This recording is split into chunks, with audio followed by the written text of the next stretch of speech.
Good evening. This is On the Campaign Trail.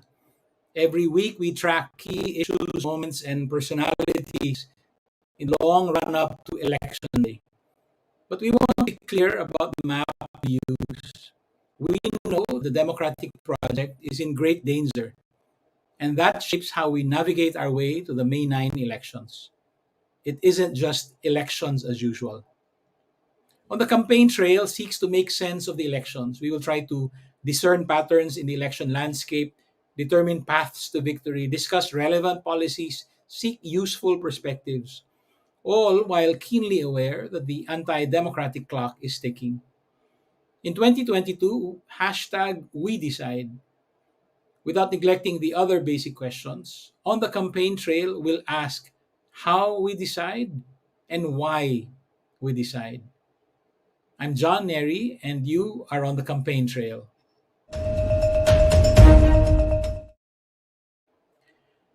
Last month, Pulse Asia released the December 2021 survey. It was the first real, publicly available scientific survey conducted since the filing of certificates of candidacy and the drama over substitutions. Much of the coverage and commentary centered on two results that really stood out. First, Ferdinand Marcos Jr. led the presidential race with an unprecedented 53% voter preference rating. And second, the presidential election seemed to be narrowing into a two-person contest, with Marcos in the lead and Vice President Leni Robredo a distant second at 20%. But the December survey, the fourth that Pulse Asia conducted last year, had much more to say about the elections. Happily, we are joined tonight by the president of Pulse Asia himself, Professor Ronald Holmes, who will help direct our attention to some of the hidden highlights of the December 2021 survey. Professor Holmes, we are delighted to have you back on board. Magandang gabi, Jan. It's also a privilege to be back. Thank you for making time for our program. Let me start. What are some of the survey results that got lost in the initial coverage and commentary? Not really that it got lost. I think basically it really is that the media and also our own media release pointed out that there were changes Mhm. in pre-electoral preferences. What got lost there is that the list is essentially different from what we had in September. Right. So it's pretty difficult to compare the results in September with the results in December. We had seven names in the list, if I'm not mistaken, for president. And this will Mhm. change in the January survey that is being conducted at present. Because we have, I think, the Comelec released an official list for president that had about 10 names. The other thing that's not in the survey would really be the extent by which the pre-election preferences are firm on the part of the respondents.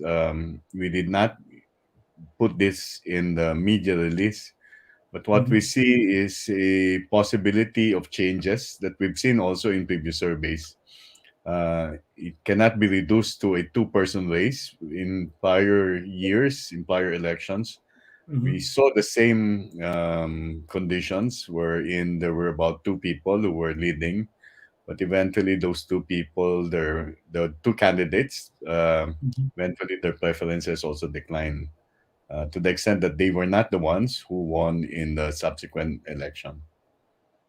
So it's looking more like 2016 or even 2010 rather than, let's say, 2004, when it was really just between Arroyo and FPJ.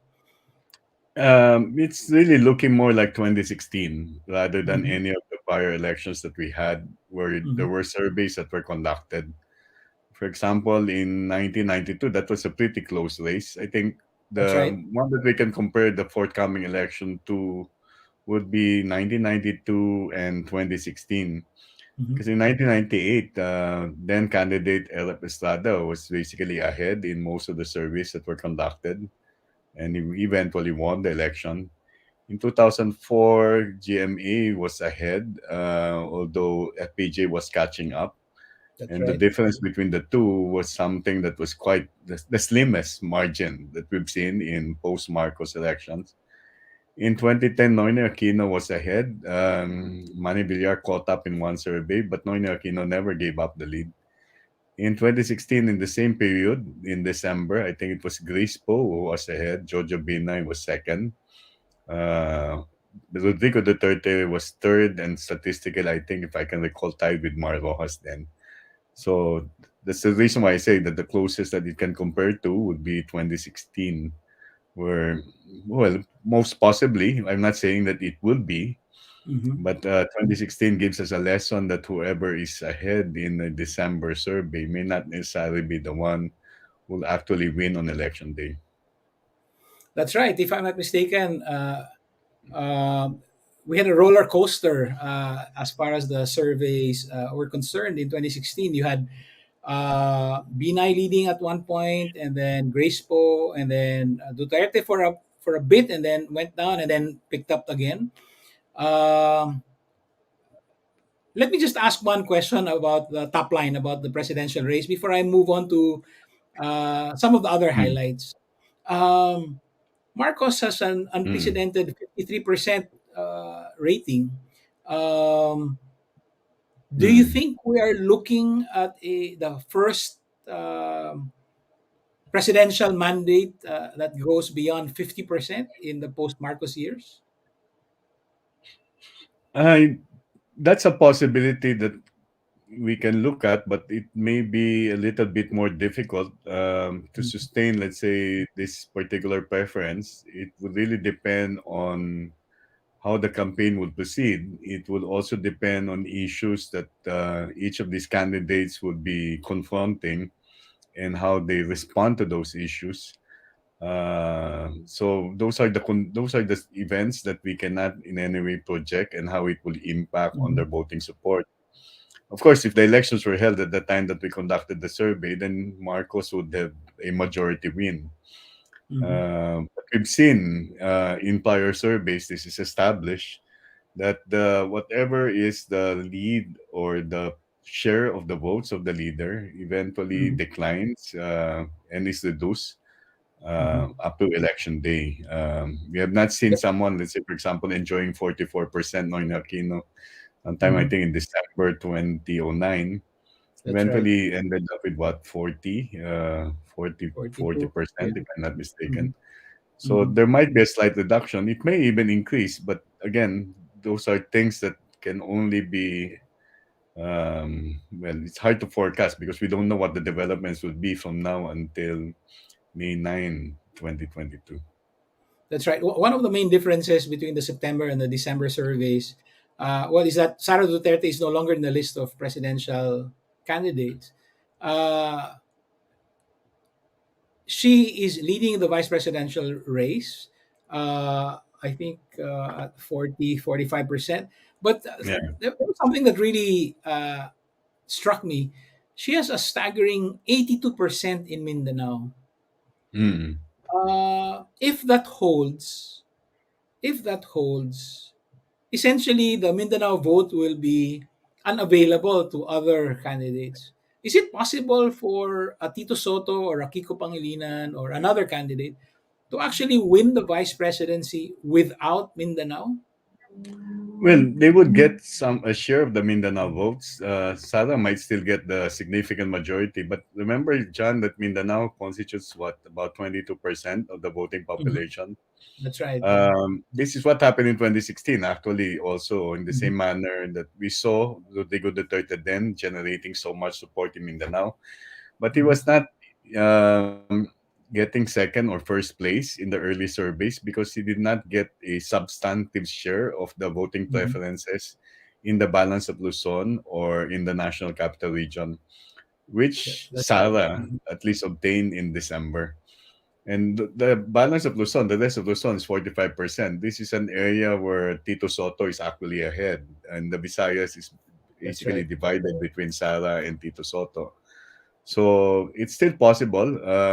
In the case of Senator Pangilinan, it would really depend largely on on the messages that he would have and the way that he campaigns. The vice presidential race is hard to project because it's essentially, well, it's the second runner, right? It's not Mm-hmm. the Mm-hmm. one that is the major focus of the voters.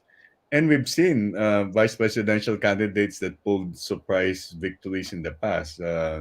Just to Yeah. name, Jojo Marbinay, for Jobina, example, that's right. Mm-hmm. won in 2010. So there are Mm-hmm. things that we can say can happen.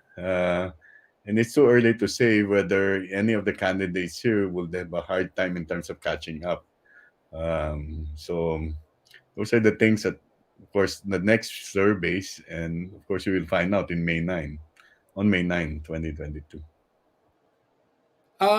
Maybe we can move to the senatorial candidates.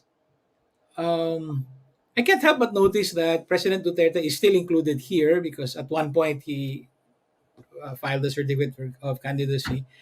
But under the name of uh, Rodi Duterte, he only has an 88% awareness rating.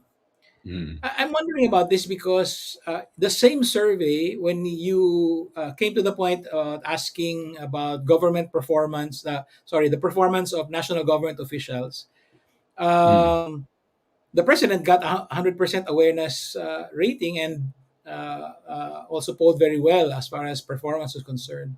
Why is it? What explains the 88% awareness rating of President Duterte as a senatorial candidate? Well, in the senatorial list, this is we basically have the names that are put by the ones who filed their certificates of candidacy. These Mhm. are placed in the spot where it's supposed to appear on the ballot. Mhm. So, President Duterte, when he filed the certificate of candidacy, the name to appear on the ballot that was indicated is Duterte Rodi. So this is without the title of president. I And see. we have a separate awareness verification with respect to the votes for the senatorial race. Without the Mhm. title, the awareness rating is at 88%.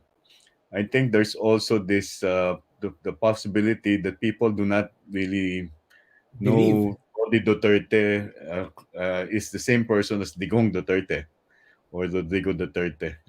Maybe the people in Mindanao, the people in Davao will know it.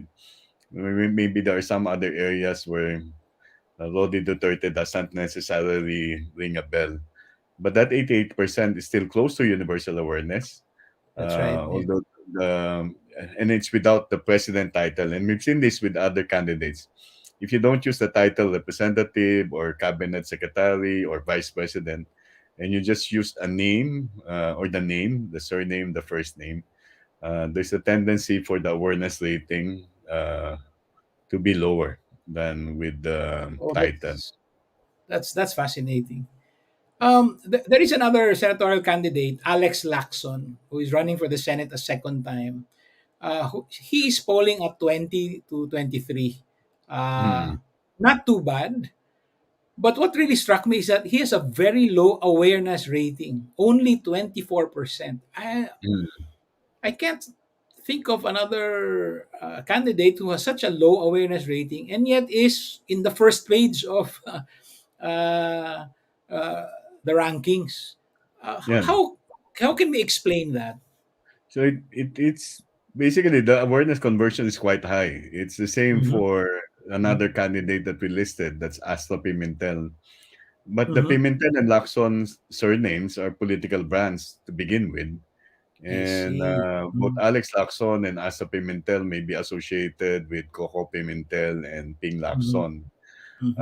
And the express preference basically lands them in on the second page, actually, John, in our own tables, if I can recall. I see. But Okay. Mm-hmm. tied from 20th to some 24th Yeah. place, if I'm not mistaken. So almost on the same level as the ones who are supporting Laila De Lima or Chel Yeah. Jokno. That's right. For that matter. And or Harry Roque. Yeah, they're on the same. Yeah. Or yeah, Harry is a little bit higher with a higher level of awareness, given the fact that, of course, Mhm. he was Yeah. the presidential The spokesperson spokesperson. Yeah. on a daily basis appearing on television. So it's possible that Alex Lacson is able to enjoy the advantage not only of having been a previous candidate who I think got something like 5 million votes the first time, Mm. but also the advantage of having a name like Lacson. Yeah. That one cannot in any way be discounted, that you have Mm-hmm. a family name that people are Mm-hmm. familiar with, Mm-hmm. and that people associate with the institution. I see that the Estrada brothers, or what are they, half brothers, are in 13th and 14th place. They have Mm. a real fighting chance of making it into the Senate. But right now, it seems to be that they're fighting for the last Senate seat. Is this going to end badly for both of them again? I mean, both of them lost in 2019. Well, it again, it's too early to that. This is the difficulty with a multiple winner competition.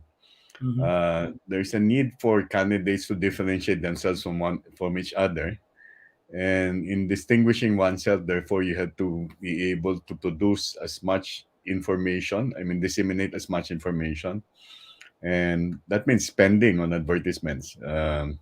Spending on anything that will get your name to be recalled by, let's say, the voters.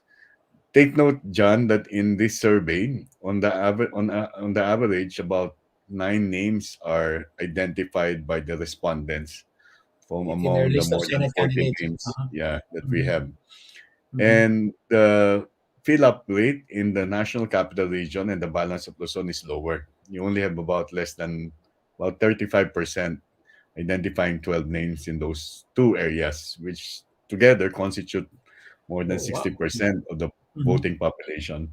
Mm-hmm. So those are the areas where other candidates could actually, the ones in the I bottom see. six, Mm-hmm. could actually get more support from. Mm-hmm. That's the National Capital Region and the balance of Luzon. Now, if you're a candidate who comes from NCR or, I Mm-hmm. mean, in the contiguous areas in Mega Manila, then you may not necessarily benefit from, let's say, those areas. And we know, for example, that Jingo Estrada, JB Ejercito, who Mm-hmm. else, Sherwin Gatchalian, these are people I think that would have greater support and awareness in those areas. So they Mm-hmm. have to double up in terms of getting support from all other areas, and those would be the battleground. That means outside of southern Luzon, they have to go to central Luzon and northern Luzon, the Visayas and Mindanao, to be able to bring up their voting support. Uh, because the level of awareness that they have, at least in NCR and the contiguous areas, central Mm-hmm. Luzon and southern Tagalog, would already be high. What about opposition figures like Trillanes and De Lima? Um, they seem to be doing well, or relatively well, uh, in the December survey. For instance, Trillanes is now at 15 or 16, Mm. where a year ago he was like in the mid 20s. Um, Senator De Lima is now 20 to 25, whereas just last September, she was still in the 30s. Mm. Do you have any insight into why they have raised their ratings dramatically Well, or substantially? it would be hard. I don't know exactly what they've done on their Mm-hmm. own, how they've campaigned or churn out information about themselves. But one of the things that we should note in this survey, if you compare it to the September survey, is that we have fewer names. There were Mm-hmm. certain names that we had in the past that we eventually took them out, and Mm-hmm. they were doing well. And these are names of potential candidates before who eventually filed for higher positions or Mm-hmm. decided not to run for the Senate altogether. Such That's, names like, example, Senator Lacson, Willie Revillame. that's right. Mm-hmm. So those are the names that we took out. So there's a tendency, if you take out the more popular names, for the people at the lower ranks to eventually move up in terms of rank or generate That's right. greater support than what they had in September. So that's one explanation. But the other explanation there is that maybe they have effectively produce campaign materials. Their Mhm. messages are resonating to the public to the extent that they're not getting better voting support than what they had in September. You'll be removing one more name in the January survey, right? I mean, President Duterte will no longer be a Senate candidate. Yes. Uh, so I guess we'll again see some improvement in the numbers of the other candidates. Mm-mm. I have a question about actually two different parts of the same survey that you conducted. The voter preference part shows that Vice President Robredo has doubled her level of support in the Visayas from about 12% in September to about 25% in December. So, that's a substantial improvement. But that same survey, when it turned to the assessment of the performances of national government officials, I thought it was shocking to see that Vice President Robredo's 70% approval rating in the Visayas in September fell to 41% in December. Um, how can we square these two different types of findings? There has Mm-mm. been, just in the Visayas, there has been a marked drop in her approval rating from 70 to 41%.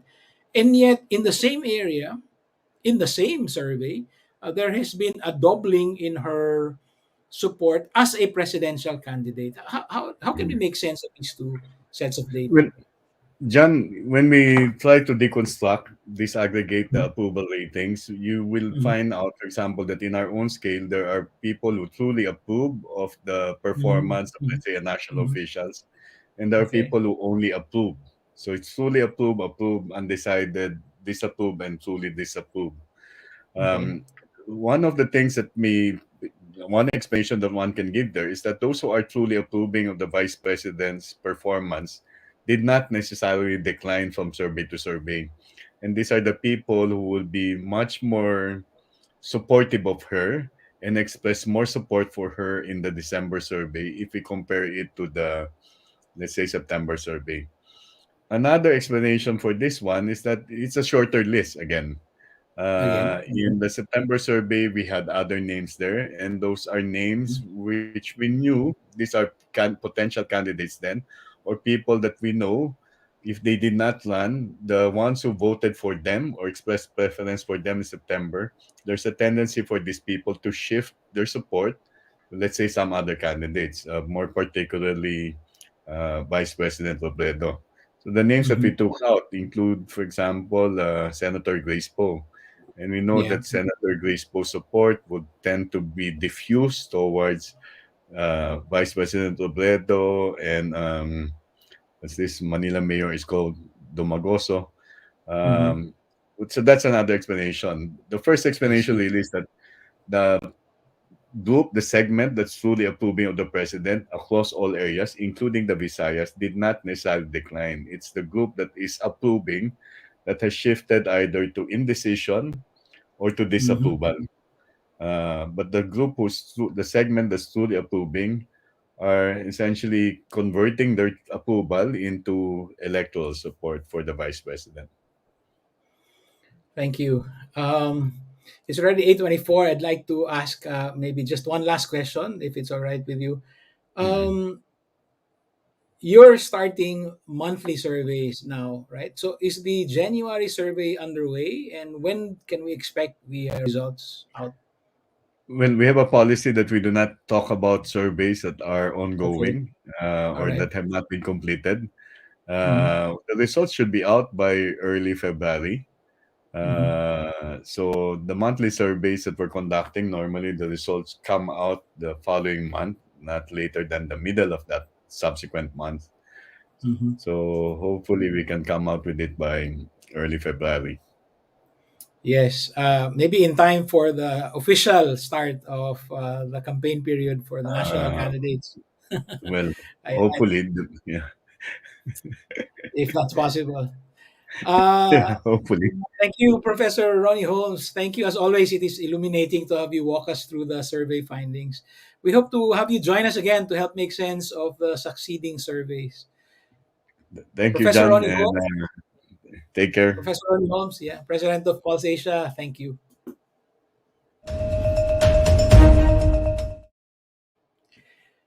In our second segment, we are joined by some of my youngest colleagues in Rappler. Gabi Baizas, Pauline Macaraeg, and Dylan Salcedo are part of our data forensics team, and they have an explosive news story out. Yesterday, Rappler published their research on how the Marcos disinformation operation has reached Twitter in an attempt to dominate that social media platform. And if you've been following the news, you know that Marcos supporters were so ecstatic, they tried to shut Rappler down. Gabby, Pauline, Dylan, welcome and thank you for making time for our program. Thank you for having us. Hi, thank you. Glad to be here. So, hi. So maybe the first question for Gabby. Can you give us a quick, maybe 30-second summary of your investigation? So what we did was that we started looking into the Marcos supporter network on Twitter because what happened was when our CEO Maria shared a series of stories, Rappler stories about the Marcos network and for disinformation, she noticed that there were a lot of new accounts replying to her and were attacking her for the stories that she was sharing. So we wanted to dig deeper into that and see if maybe there were other incidents where there were coordinated operations of the Marcos supporters on Twitter, and if they were trending other hashtags, Mhm. if there were other events that triggered them to act and respond a certain way. And so what we did was that we compiled like lots of popular hashtags used by Marcos supporters on Mhm. Twitter. And true Mhm. enough, when we were able to check the user creation dates for all the users in the network, true enough, most of them were created actually only after Bongbong Marcos himself announced his plans to run for the presidency and after he filed his certificate of candidacy. We also found that others were created like years back. But what happened was that they were actually inactive for a long time, and they were only revived after Bongbong also announced his plans for to run for 2022. And so we wanted to look into like the common themes of what they did. Like they like making noise online with different hashtags. They attack vocal critics of the Marcos family, and they also defend Bongbong himself All when right. during times of crisis. Yes. So that's essentially the gist of our investigation that we released Yes, yesterday. it's a very well written report, and I encourage everyone to read it. Pauline, what were some of the messages that the new or repurposed Marcos accounts were pushing? Okay, so based on what Gabby said, you could tell that we were already working on this for quite some time now. But we were able to build on Gabby's initial findings when the hashtag Laban Marcos trended on Monday ahead of the Comelec's announcements on petitions against Marcos Jr. So what we saw basically was that there was a Twitter party organized to express support for Marcos Jr.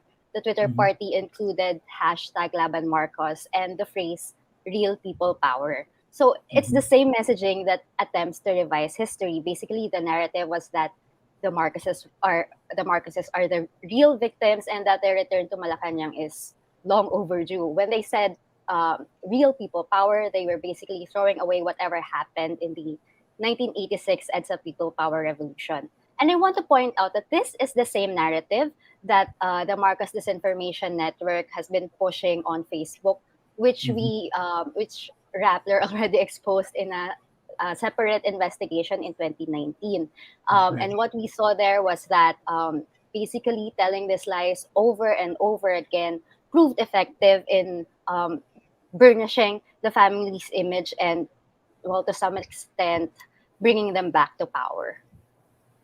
That's right. Yeah, real power, real people power. I think seems to me like to be an attempt to reclaim that historic phrase, and also to delegitimize at the same time that particular event in our history.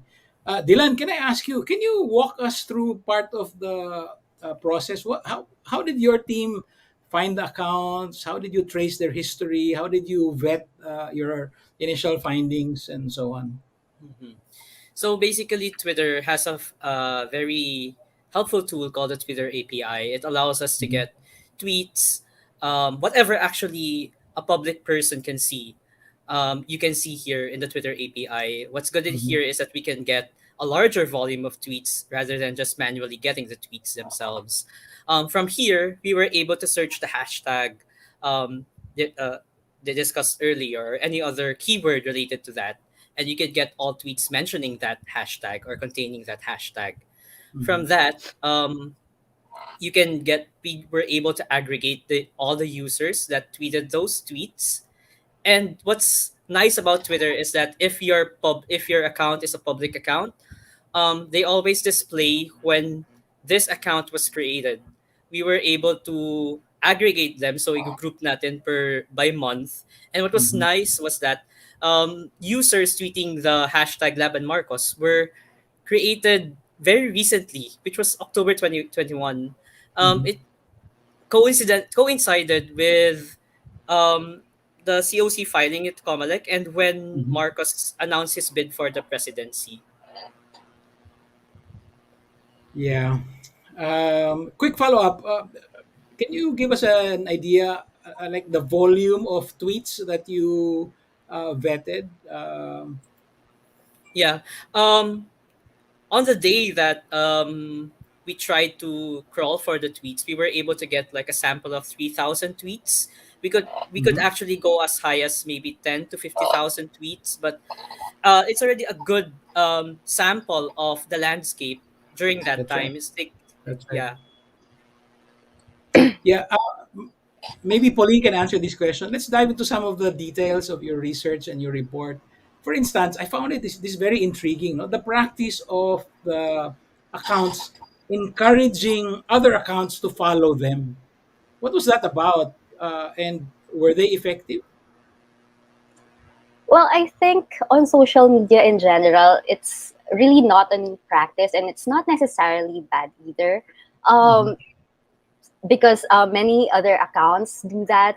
For example, I see photography or artistic accounts on Sure. Instagram or stan accounts on Twitter, for example. They do that to grow their following and to Mhm. get their message across. But I think the suspicious thing about this particular network that we saw in Twitter was that they did that so that they could avoid getting reported.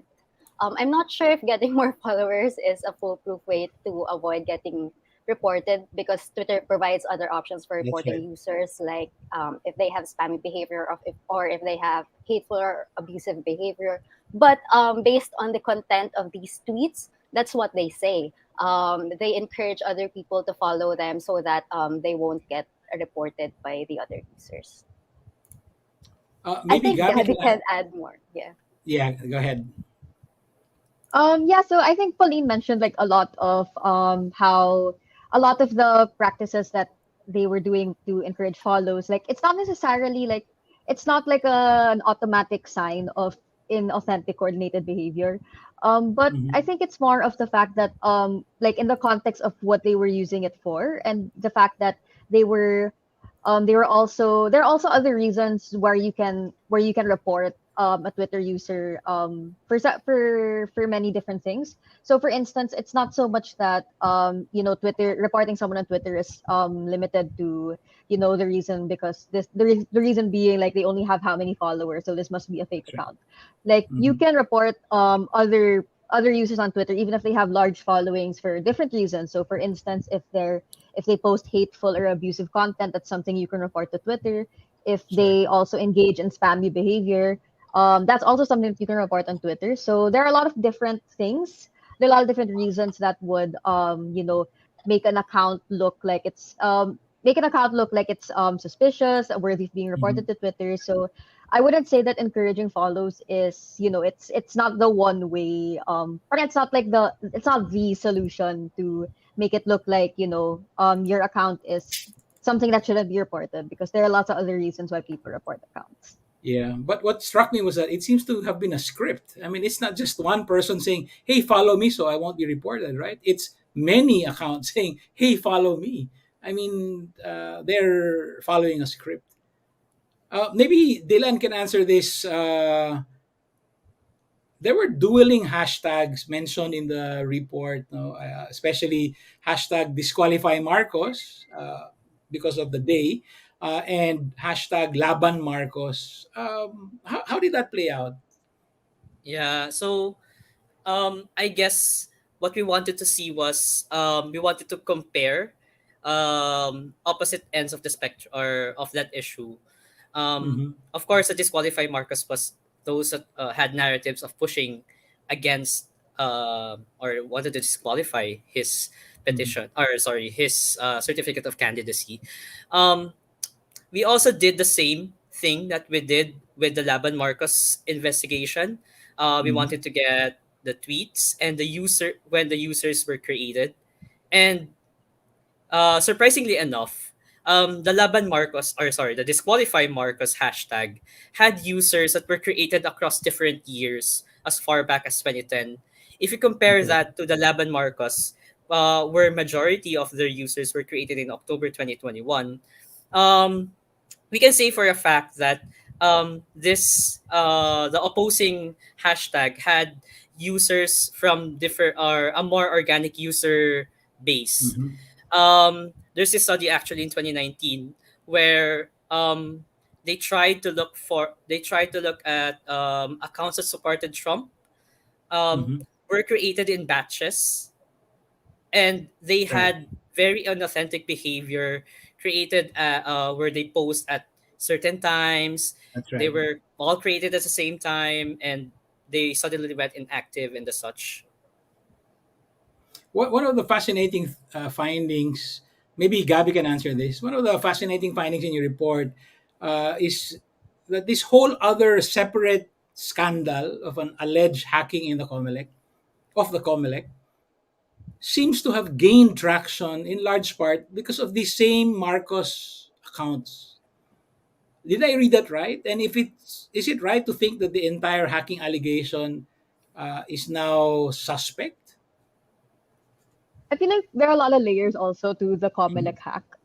mhm, Apart from, I think what was I think a lot of people also noticed that there were some gaps in the report, in the initial report that released mhm. the story about the Comelec hack, Sure. and Mhm, then but I think in the context of the Marcos network on Twitter, what made it suspicious kasi was that they were riding on the issue, and then they kind of just they started trending like the hashtag, and they started putting the blame on other people entirely who are not, it's not proven that they were involved in the alleged hack, so to speak. So I think that was something that we also looked into, that they were kind of like riding on the issue, and they spun it in a way to um trying to like um to make it like fit their narrative.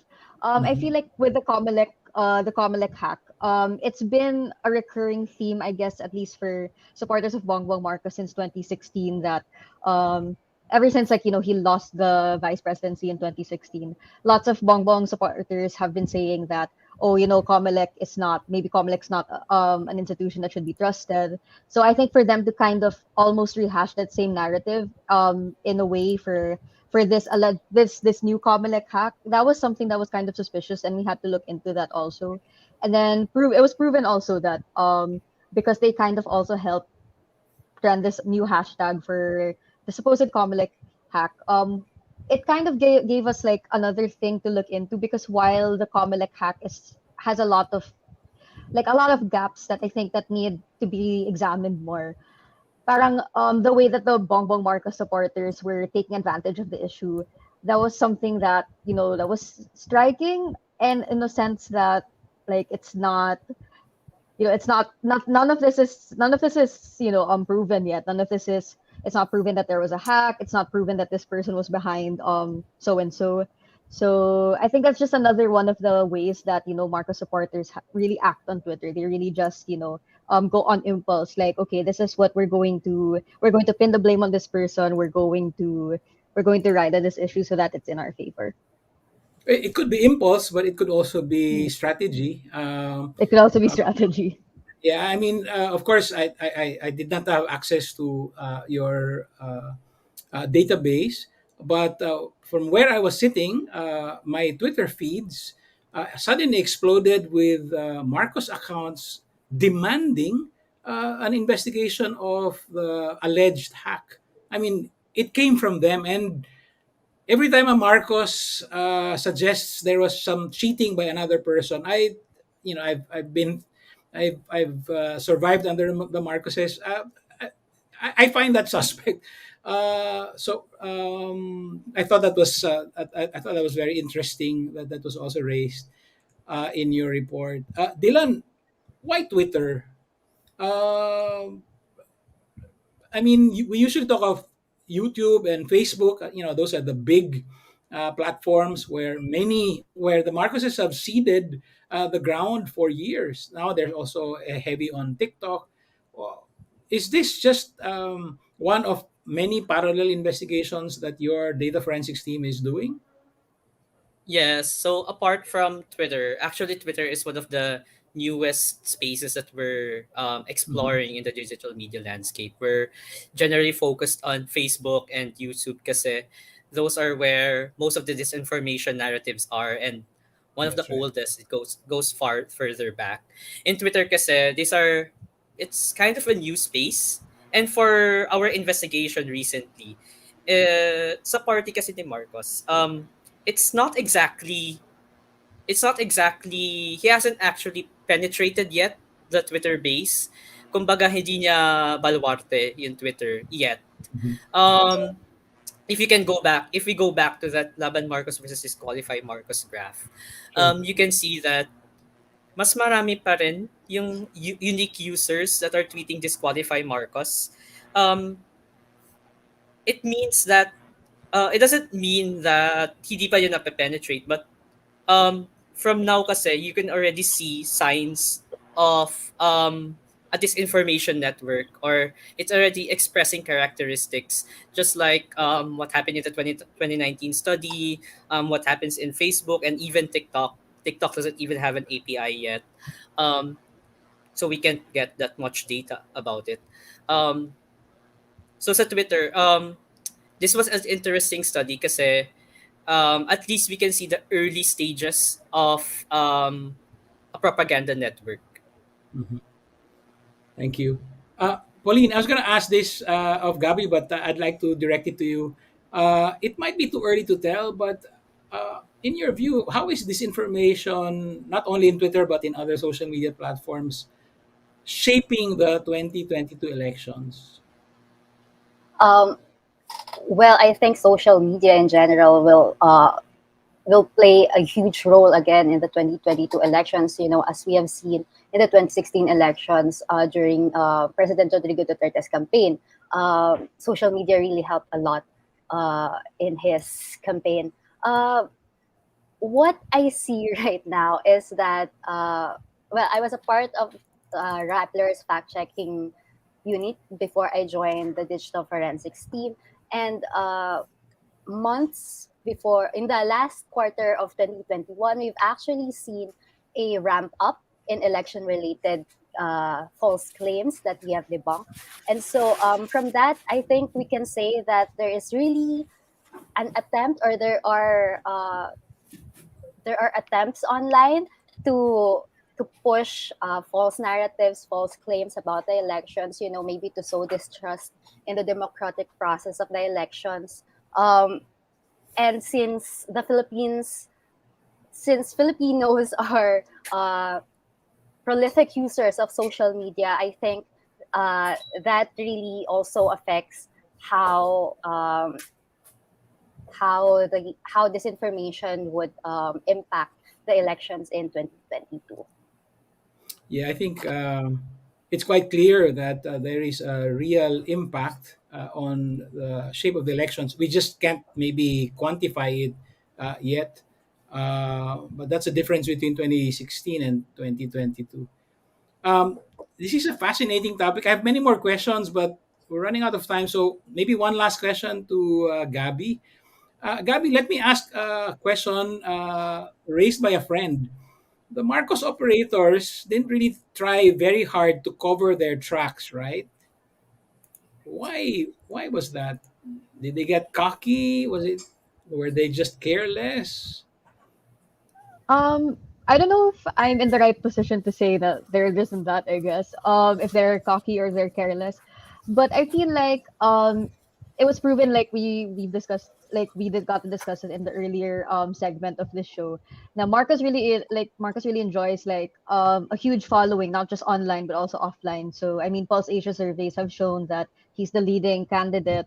Um, and then also because social media is going to play such a big role in the 2022 elections, like not just because we saw like how social media played a big part in the 2016 elections, but also we're in a pandemic right now, where Filipinos are forced to do a lot of things online.